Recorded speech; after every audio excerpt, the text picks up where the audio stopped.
we're living through a moment in time where the entirety of global capital is waking up to Bitcoin. There are people coming in that are new that want these larger purchases, $500,000, $1 million, $10 million. You can't be a salesperson. Nobody wants to talk to a salesperson. You need to understand it from first principles and be able to talk to the person in front of you. You have to actually be trustworthy. There is no shortcut.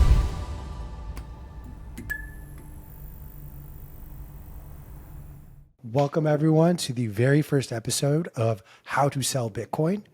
My name is Q. I'm a member of the Swan private team, and I have the absolute pleasure to be joined by none other than Steven Lubka.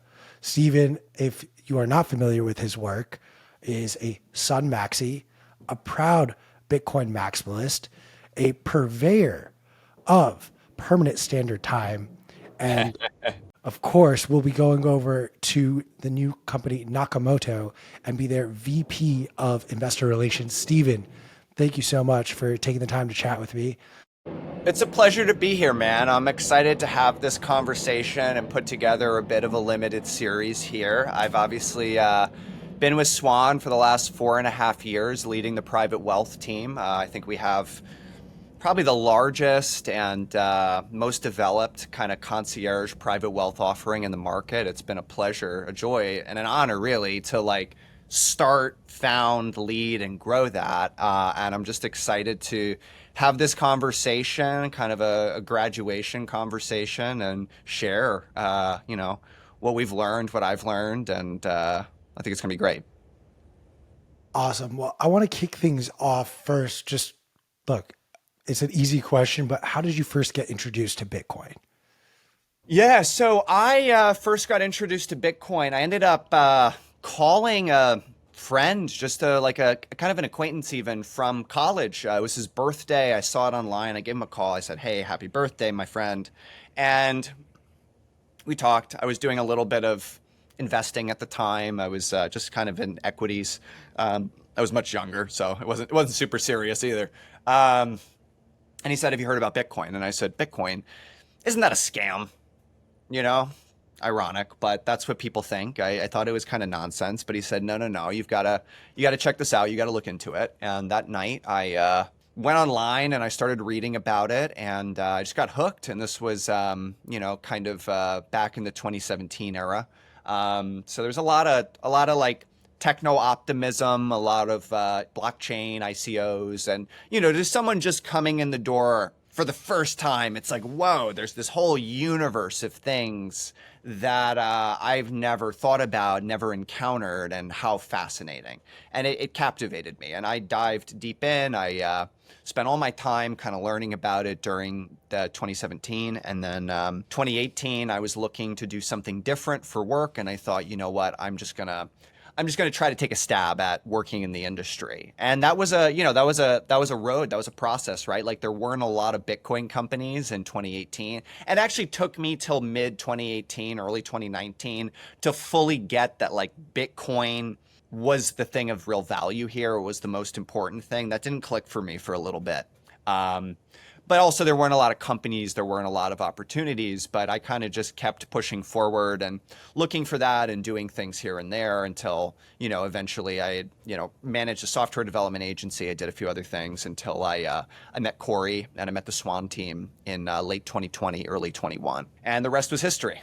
Talk to me a little bit more about just the introduction to Swan. Obviously, I love the overlap. I myself was introduced to Bitcoin in late 2017. Genuinely just didn't have enough money, so all I could do was study Bitcoin. But then what was that introduction like, the transition from, okay, I've studied this, I want to do this, I want this to be everything I eat, sleep, and breathe, to leading up to the moment where you were actually able to have that conversation with Corey, Swan, and how did that progress? Yeah, so it's a great one, man. I worked as a consultant for high net worth investors for a while. And so kind of my foot in the door of trying to figure out how to get more involved in Bitcoin was helping wealthy individuals set up, cold storage, understand Bitcoin, a few small VC funds. I helped the college accept it. I just looked for opportunities to engage. And This was, way back then, and just kind of jumped at it and helped educate people, kept educating myself, kept engaging in the community. I got involved in, like I said, I ran a development agency and we did some projects and built some wallets and a few other things. And in 2020, Bitcoin started picking up again. I remember being so excited when it rallied over 10K for the first time since the 2017 bull run, basically. And I was like euphoric. I was at work and I was just euphoric. No one else was paying attention. And I dove into Clubhouse. Clubhouse was really popular then. And I was just running, lockdown started to happen. Everyone was on the app. This was like early Twitter spaces. And I was running rooms and I was just running rooms for hours a day and answering questions about Bitcoin and educating people. And in that, I met a ton of people that were really kind of in the weeds on Bitcoin. I met, all the Swan team. I also met Alex Thorne and a number of other people then. I spent 100, 200 hours answering people's questions in those rooms at that time. It was just, I wanted to be talking about Bitcoin, and it was a way that I had to do that. So Corey kind of listened to me talk to clients, for a long time. And then we started talking, and I took over the role at Swan. Those Clubhouse days were just the Wild West. I want to go on a bit of a side tangent for a second because I remember those days. I mean, those were peak lockdown. Question number one, who invited you into Clubhouse? Was it a Bitcoiner? Was it just like, we'll call them a normie friend? A normie friend, like a dear friend of mine, but that like knew my engagement in I'd actually got them into Bitcoin and they did decently well on it. And they said, you got to get in here. And I owe them a tremendous debt of gratitude for that because it led to a lot of other things.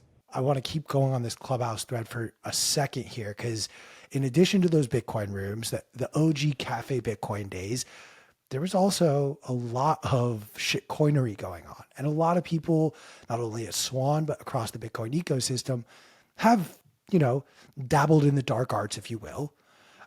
I want to hear from you, though, did you ever get swayed by the dark side? And what those conversations were like with some of those shitcoiners, if you will, in different rooms. Yeah, so I mean, when I first got into Bitcoin and crypto, I, kind of ran that whole loop. I participated in ICOs and I was interested in kind of all of that. And it gave this kind of broad, I think the main appeal there was this kind of like limitless horizon. It was like, oh, this could be anything. Anything is possible. And I think that's the allure of technology. That's the thing that's so exciting about new technologies is that you can imagine any future you can think of because we haven't really hit the constraints yet. And that's a heady time. That's an intoxicating time. And I don't hold it against people, at least people that were legitimately trying to try new technical ideas. And yeah, it was exciting. But I think like part of what maturity is realizing that every technology will eventually come in contact with real world structural forces. These are both market forces, they're technical forces, and that the impact, it's not just what this technology could do, it's what it will do in relationship to everything else, including human nature. And I think this is like a countervailing force and a wisdom that people that like to be early, that like to do innovative things, need to understand that possible is very different from will happen.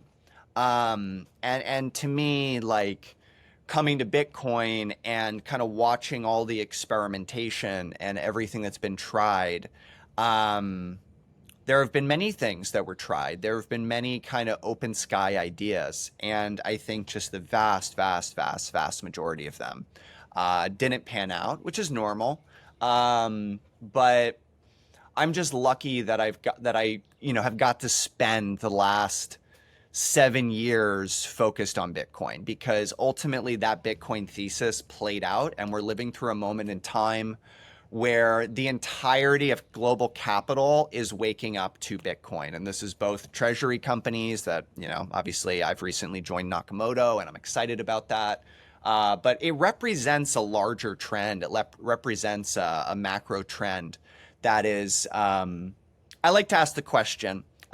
So Alan Farrington had a great essay in 2020, 2021 called Wittgenstein's Ruler. And in this, he basically asked the question in the style of Wittgenstein that says, well, if a new store of value was monetizing from nothing, what would that look like? What would it look like if it was happening? Instead of asking, is it happening? We're asking the question, well, if it was happening, what would it look like? And his argument is that it would look like what's happening. It would look like Bitcoin. It would look like what we're seeing. And I have kind of a similar approach here, a similar question that if the entirety of global capital markets and institutional finance were waking up to the reality that Bitcoin is a crucial financial and monetary asset for the next century, what would that look like? And my argument is it would look like a lot like what we're seeing today with these treasury companies. And so I circle back on that just to say that the Bitcoin thesis is playing out here. And I'm just grateful that I spent the last 7 years focused entirely on that, because I'd much rather be focused on Bitcoin here than everything else. No, absolutely. And to even strengthen and piggyback off of what you're saying, right now we're seeing the influx of Bitcoin treasury companies and treasury strategies happening across public markets, not only here in the US, but even across the world. And we're not even that far removed from the introduction of the Bitcoin ETFs just Correct. last January. Correct. And so you saw, I think it was this past week or the week before, BlackRock's IBIT ETF surpassed 70 billion, and it was the fastest to ever do so. So to your point, we're seeing Wall Street and the institutions really start to treat this more and more like an asset that is here to stay rather than some sort of speculative magic internet money that it was coined maybe 5-6 years ago. We're in the monetization phase. We're watching Bitcoin rapidly monetize and also financialize. And, some people have a problem with this. They think it's not entirely consistent with the early origins of Bitcoin. My response to those people is just that there is no world where Bitcoin succeeds and this doesn't happen. It's not even, again, you're arguing with what is. It is this is-ought dichotomy where these figures are arguing this is how it ought to be. It should be this way. And my response there is just there's no functional pathway where that was ever going to be what is or what was. If Bitcoin is the best capital asset in the world, this will always happen. Right. And I think you bring up a good point that sets the stage for where I want to take this conversation for the rest of our time together today, of this idea of what something looked like at the very beginning is not where it will continue to sit, nor will it eventually end up. And Swan, I think, is a perfect example of exactly that. In V1 of Swan, there was no exchange. There was no IRA options. There was the ecosystem behind Swan was a far cry from what we see today. In fact, it was simply a gifting platform and a place where you can gift Bitcoin to friends and loved ones. Let's talk a little bit about that transition that you played no small role in helping to guide the shift into what Swan has turned into today. Talk to me a little bit about what you saw in Swan and where it was at when it first started. Yeah, so I mean, it was a joy. It was a pleasure joining Swan in those early days. I think I'm at my best at the beginning of things and at the kind of taking it from that start, that initial small team, and it was such a pleasure to do that with Swan and with everybody. And I think it speaks to this hidden reality of markets, this hidden reality of entrepreneurship that you don't know what you're building. In fact, you can't. Most cases. Maybe sometimes people have the good fortune of having a clear vision, and then what ends up happening is exactly that. Good for those people, but I think in the vast majority of cases, what entrepreneurship is and what building real value in markets is just taking the next step. It's just starting. You start to walk, no pun intended, but you start to walk and you evaluate the opportunity that's in front of you today and today and today. And what you often find is there's a new idea, there's a new approach, there's a new way to apply what you've done that you're in a unique position to do because you started. Because you started. If you didn't start and if you didn't deploy capital, if you didn't have a team, if you didn't invest something, you wouldn't be in the position to capitalize, take advantage, build or grow that opportunity that you find. And I think this is like a rule of entrepreneurship and a rule of markets. And, it's no surprise that that's what happened with Swan. It started out as a gifting platform. They then realized in the process, I wasn't here yet, in the process of running the gifting platform, that actually people were using the product to do something different. They weren't using the product the way they thought they should. And it's to the credit of Corey and team and Jan that they recognized actually people are just using this to buy Bitcoin for themselves. They're not actually sending the gifts. They're gifting themselves in a lot of cases. We need to just build the brokerage platform, just a place to buy Bitcoin and to hold it for an extended period of time. And so they kind of made that small pivot, an important pivot, but a small pivot. It's just buying for yourself versus sending it.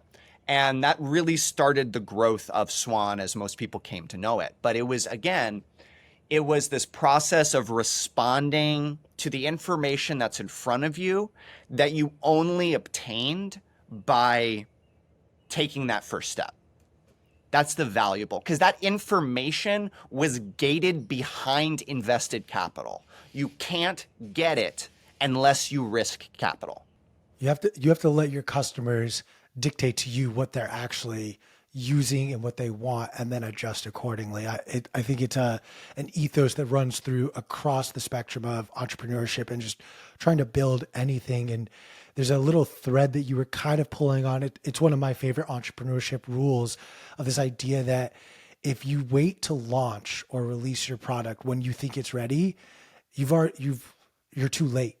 You need to release a little bit earlier. You need to release with a few of these little bugs here or there, not with every single product that you think customers want, but instead with just enough that you can get an early core customer base to then turn around and help guide you a little bit in the direction that you need to take the company.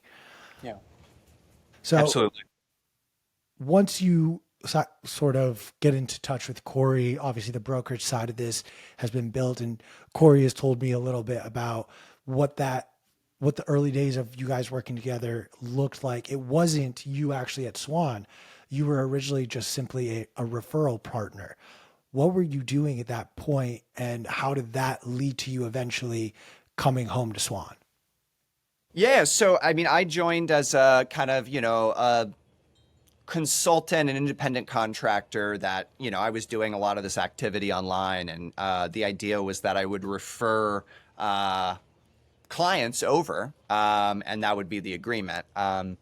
To be frank, I quickly realized that the amount of business I would need to refer that was self-generated to make this like revenue positive for the agreement we had was just something I wasn't going to be able to do. And like, it was a number that I don't, unless you're like Lynn Alden or Max Kaiser or Breedlove in those early days, like it was just a referral number that was very hard to hit. But it was, again, it's kind of goes to this point I just made.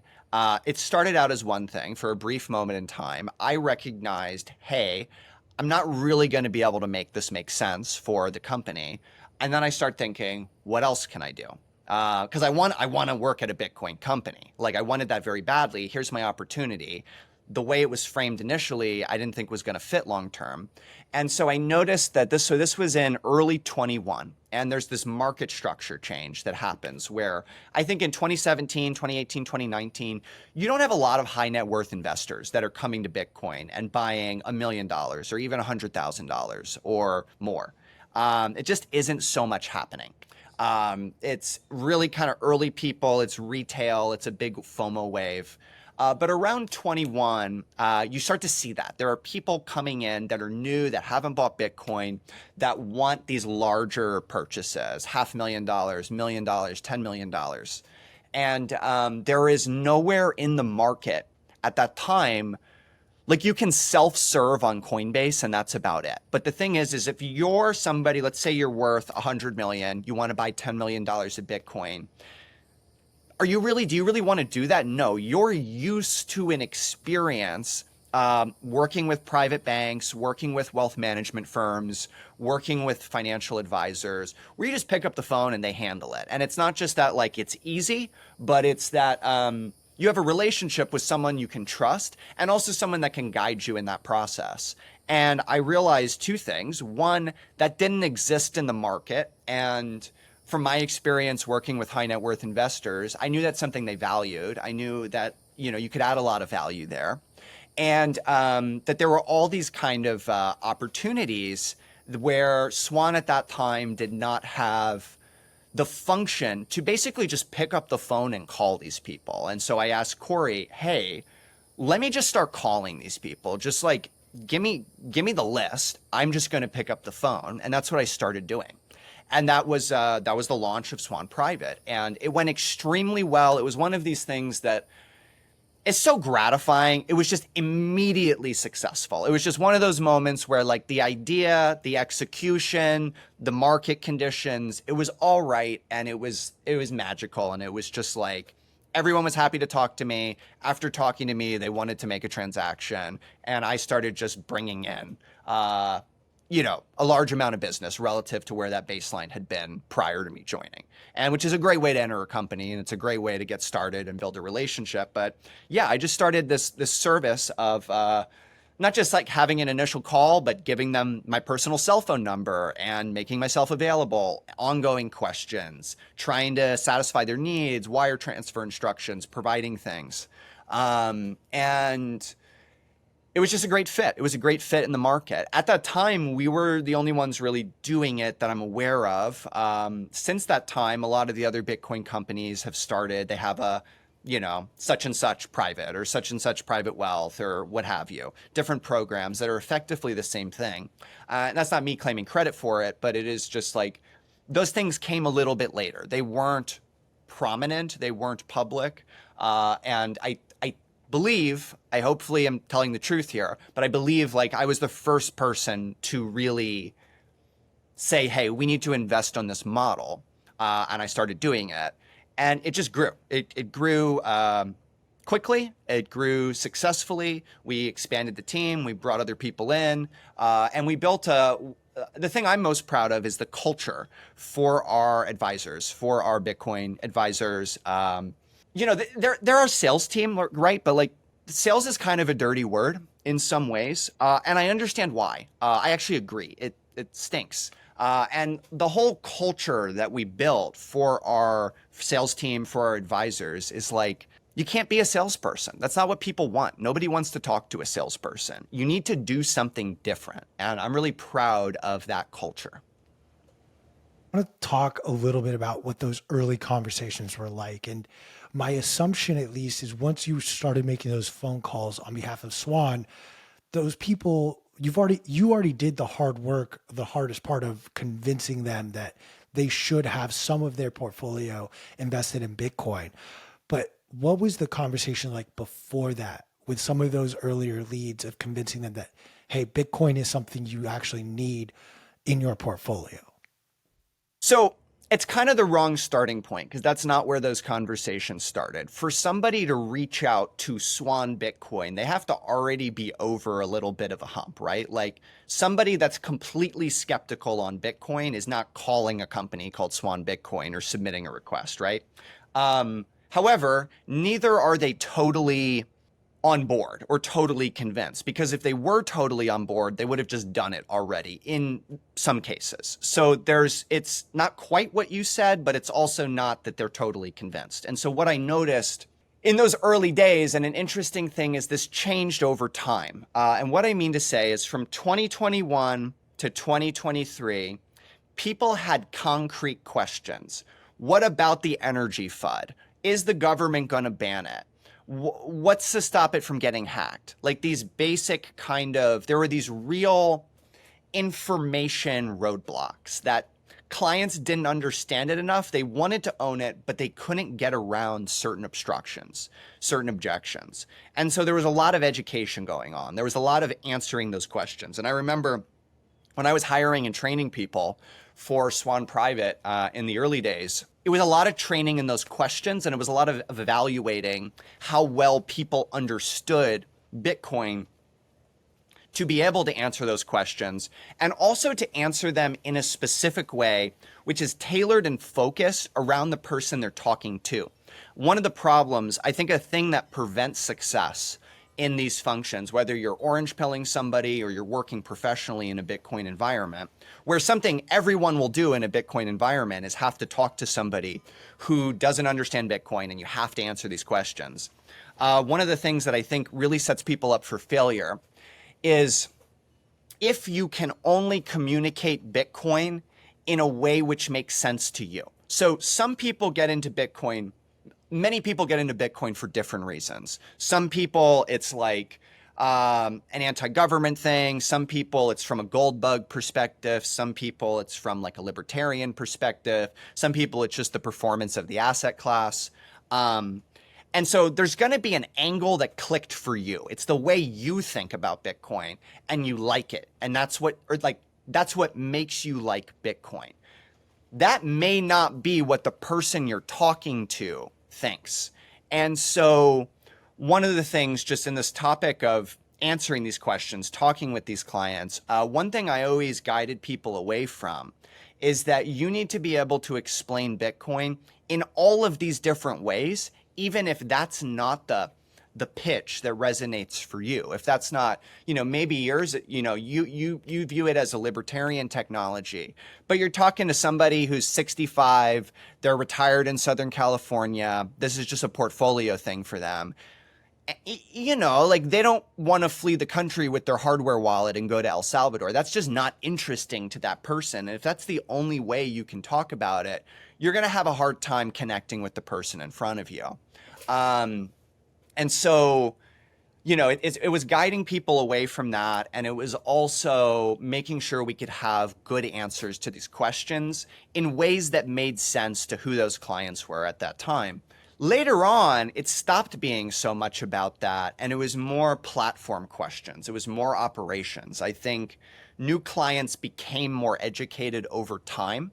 And so they started coming to us in 2023 and 2024, already with a lot of that homework done.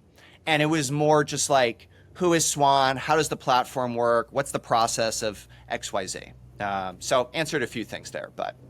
No, totally. I mean, I want to dig into a lot of this. I mean, you touched on it for a moment earlier about how, like, at its core, yes, this was a bit salesy. You got to pitch, sell these clients on coming to Swan, but at the same time, that pitch has not only transformed from the early days of the way Bitcoiners like to talk about Bitcoin, but also just what those conversations have changed into today. I want to just talk about, like, how do you build that flexibility?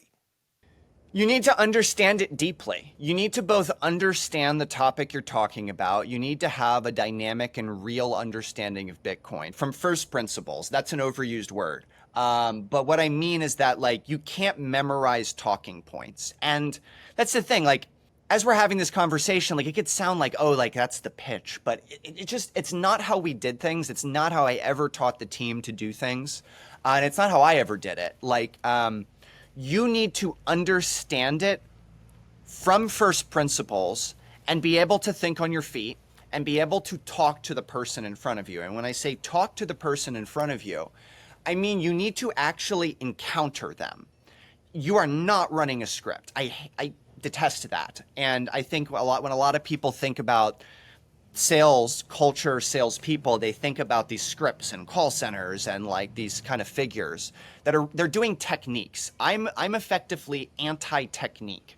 And the reason I'm anti-technique is because at a fundamental level, when you're working in wealth management and you're working with people's money, you need trust, not technique. And the only way you can't shortcut this. I am not communicating a guide to simulate trust or to engender trust, or here's 3 things you do that can create trust. You have to actually be trustworthy. There is no shortcut. You need to be trustworthy. And that means actually caring about the person you're talking to, not simulating it, not giving off the air, not like holding eye contact for a certain amount of time or repeating the last 5 words they said or demonstrating active listening. It's all bullshit. What you need to do is actually care about them. And if you can't, like, that is an emotional problem. It's not a skills problem. Like, there is an emotional, there is a relational problem. And I'm blessed in that in Bitcoin, I was able to hire an amazing team that actually wholeheartedly believed owning Bitcoin was good for people.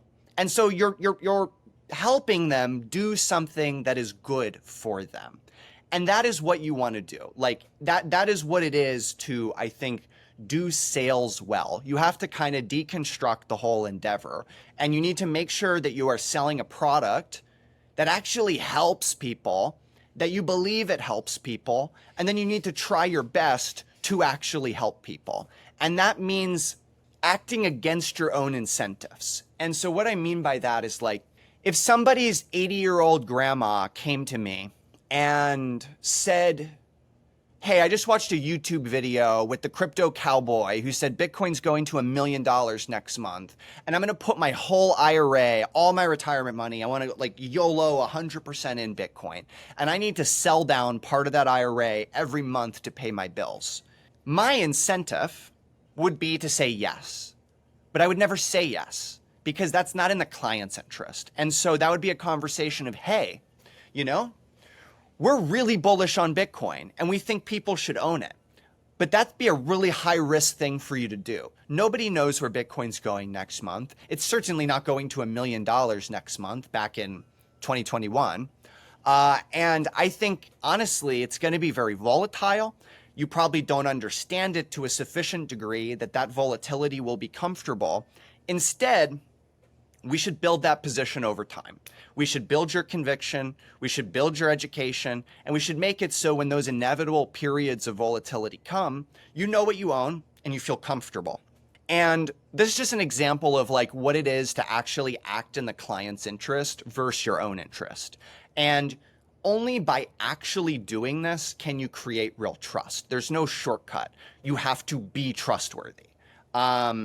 And one of the benefits from always having this culture and taking this approach is that, like, people always ask me, like, oh, do you have people calling you to panic sell the dip all the time? Like when Bitcoin crashes, which it has over my time, is your phone blowing up? Are you just like talking people off ledges constantly? The answer is no, rarely. I rarely had to deal with that. I'm not saying never, but I was so fortunate to have great clients, and I think to have hopefully had some role in approaching things in this way where I wasn't promoting people getting over allocated beyond what was appropriate for them. And you benefit then during those moments of conviction being tested, during those moments of drawdowns, during those moments of volatility, where you're then not dealing with an entire book of people that's panicking. And it's a result of like what you bring to those relationships. I just wanted to throw this out there and say, so you're telling me you never held up a Bitcoin and said, sell me this Bitcoin in your sales training? No, no, definitely not. No, I do. I love what you're talking about though, because so much of this, it's not it's not a traditional pitch. There's no one size fits all. It is the beauty of Bitcoin in that it is for everyone, and you have so many different entry points, and it's about really listening, actively listening, understanding what this person that you're speaking to, they care about and what their needs are. And you have to do it, quite frankly, 99% of the time it's virtual, be it on the phone or Correct. maybe on a Zoom call. That adds such a challenging layer to this. And I kind of I want to hear maybe some of the success stories, but also like some of the turbulence along the way. Yeah, you mean doing it remote? Yeah. Yeah, this may be an unsatisfying answer, Nothing you but I say is rarely found that to unsatisfying. be the case. What'd you say? I said nothing you say is unsatisfying. I rarely found that to be the case. I rarely felt limited by the remote medium. Maybe some of that is personal. Somewhat digitally native myself, grew up with technology, and a lot of my professional life has been um, post Zoom, post these things. I even mostly did phone calls. I was kind of well known for that, doing walking phone calls, which I think clients loved. I think people got sick of Zoom, and it was refreshing to just pick up the phone and talk. I loved it. Still do. But like, I think when you're doing things the way I've always pushed everybody to do it, some of the barriers, right? Some of these barriers of like, oh, you're not in person, you're not like, maybe you don't have some of these angles or opportunities for rapport building. I think if you do what I've been talking about truly and well, it just isn't a barrier. Bitcoin's a great product to sell. And at a certain point, like it does a lot of the heavy lifting for you, because it's like it's the best performing asset that we've seen. And so it's really about the relationship. It's really about the trust building. It's really about connecting with the client. And this is something that, like, I think humans are congruence detectors. And congruence is this concept that, like, it's like what's inside me and how I'm expressing myself match. What I mean, like, you all know when you're talking to somebody that, like, they're mad at you, but they're not saying it. Like you can feel it. It's tangible. It's inherent. We're really good at detecting that. And I think the wealthy and the successful and people that have been very successful in life have like a finely tuned congruence detector. It's like extremely dialed in. Because they go through their whole life of people wanting something from them, of people turning them into turning them into a means to an end. That this isn't a person that's in front of me. This is an it. If you've ever read Martin Buber, I and Thou, Buber talks about you can relate to the person in front of you as a thou. Like this is a full other human being who has as much selfhood as yourself. It's just a depth, an internal life. They are just as much of a you as you are. Or you can turn them into an object, a means to an end. This is just a person that I'm passing through in my opportunity to achieve a goal. And while this may sound philosophical, or this may sound like some sort of like musings in that regard, I actually think it's like one of the most tangible, objective qualities in sales that at a basic level, far outside the business universe, far outside anything you're doing, humans are human. People respond well to being treated as people. People respond poorly to being treated as objects. We all know what it feels like to be sold to. We all know what it feels like to get on the phone with a salesperson that's just trying to get you to take an action that benefits them. And there is nothing that destroys trust worse than that. I have relationships with reps at like I have at Morgan Stanley, at different places. Like I have people that are assigned to me on accounts that I relate with. The moment they start to try to push me into products that they earn a high margin on, there's an innate recoiling. Like you don't trust them, you don't trust what they're saying, they're no longer a neutral advisor, they're biased, and you are a target for them to achieve this goal. And it's not saying they're like bad people for that or whatever. But it's alienating. And I mean that in an existential sense. I mean that in the relationship is impaired. You cannot, I feel like a broken record. I'm repeating the word trust so much, but like, there is something that happens in a conversation, in an interaction or an encounter with somebody where trust breaks. And it creates a divide. It creates a fundamental barrier. And so this is just what it all comes back to. And I think if you take this approach, even if you're over Zoom, even if you're remote, even if you're on social media, even if you're on these various things, people can still sense it. That's how much of a congruence detector humans are. You can't hide it. You can't hide yourself. Yourself is yourself. And you can't conceal that effectively. And so you need to just give it up. You need to surrender that endeavor of trying to construct and conceal yourself. And you need to be yourself. But the thing is if you start to be yourself, you may find that there's problems. There may be problems with yourself. There may be issues. There may be impulses that don't convey well. Maybe you are trying to get them to close the deal. Maybe you do just want that check or whatever. And you've got to actually deal with that now. You've got to actually fix that. Like, that is your problem, not technique. Your problem is that actually your motivations are coming from the wrong place, and everyone around you can feel it. And like, again, this like probably isn't the video that like people think they're going to get watching this. They probably think I'm going to talk about techniques and like, this is how to talk and this is how to answer questions.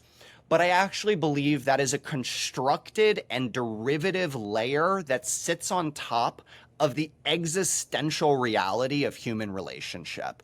And that what is actually going on is you are connecting with the person in front of you. And that our predominant phenomenological, experiential sense, like what it feels like to talk to you, is derivative of these, it's downstream of these qualities. And I may have, I maybe have lost some people here, but this is the number one insight I can give you is people can sense what it feels like to interact with you based on your internal motivations. And the biggest thing you can do is clean those up. I don't think you've been a broken record at all. I think actually the importance of what you're stressing is worth the repeated point being brought up over and over again. And it just boils down to trust and authenticity. And the authenticity needs to be rooted in doing what's best for the person you're speaking to, not for yourself, which is, I think, what gives sales reps in general such a bad rap and such a bad like connotation when you hear that word thrown around willy-nilly. Totally.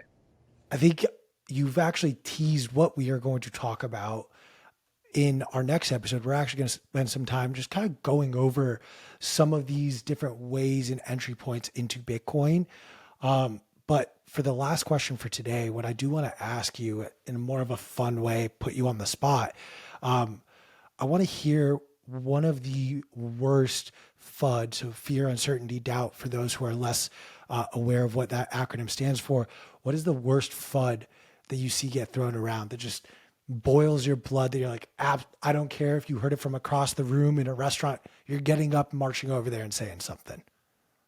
It's some form of the statement that's like, there's no legitimate use case for, not use case, like it can't do anything valuable, but that it's like, its only use is speculation.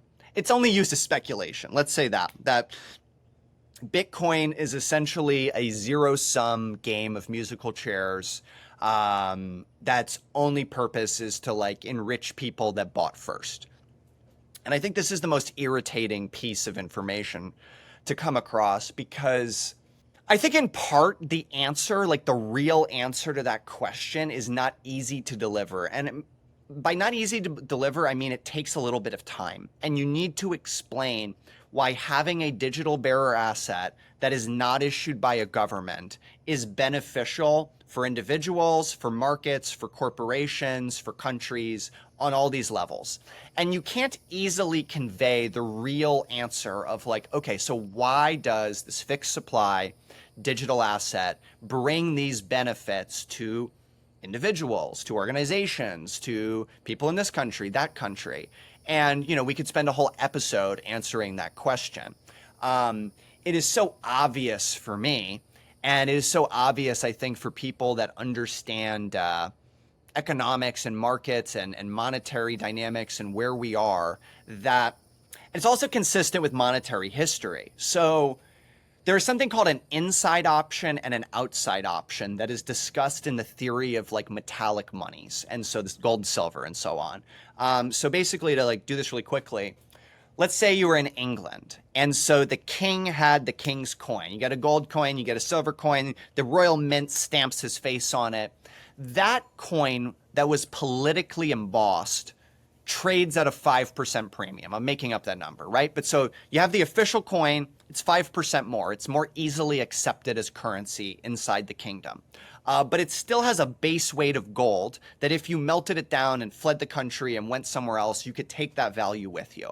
So it has a political premium, an inside option. It also has an outside option. Why would you use the outside option? Because the kingdom is in disrepair, because the kingdom is falling apart, because the king went mad. And so suddenly the premium of the political currency goes down, and people had this option throughout history to take the gold, their base material of the gold, and to flee. And they could take their value with them outside of the politically endorsed system. And this is something which existed for most of human history, that money was not something purely controlled by the whims of a state. The reason I am highlighting that is it's not a libertarian point. It's a risk management point. That the state can be in trouble. The state can be impaired. The state can make bad decisions, like printing too much money or being in a bad fiscal situation or whatever.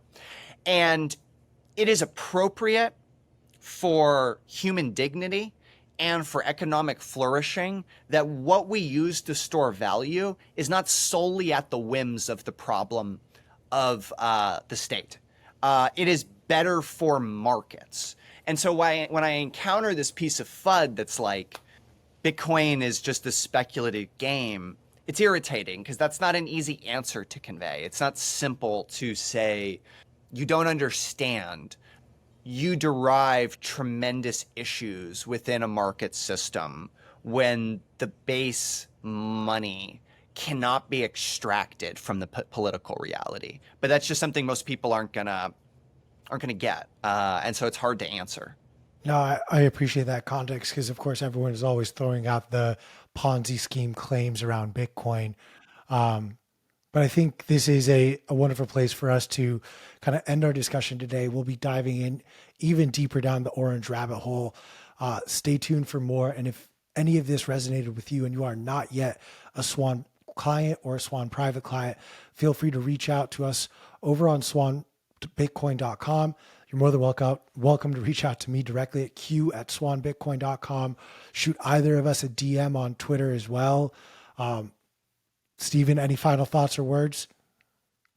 No, just excited to do this series. And, it's been a pleasure, building our private wealth team for almost 5 years. I'll be interested to see how people receive what I got into, because it is both like my most deeply held view. It is a deeply held view of mine. It is also something I have enormous conviction in, and I see work. Like I've seen it be successful overwhelmingly in a practical context, but it's also one of the things I've least often heard a sales leader ever discuss. It sounds esoteric, and maybe people won't be surprised to hear that from me at this point after following me online for a number of years. It is a little esoteric, but I mean it in the most practical, real. I am literally telling you this. I am in a very practical sense saying that you need to clean up what's inside you. And that's a tough answer, and it's an embodied answer, and it's something that isn't going to a training over the weekend, and it's not learning a technique. And actually, I think the biggest problem, one of the biggest problems we have in modernity is this technique orientation. We relate to everything through this technique lens that we are trying to, in a very concrete sense, manipulate. We're trying to manipulate outcomes. And there's a tremendous power, I think, especially in the context of human relationship, when you simply abandon that pursuit. Like you cease trying to manipulate the outcome. And what you'll find is that there's this incredible almost coherence, this almost intelligence that takes its place when you're not like actively driving as hard as you can to like forcing something to happen.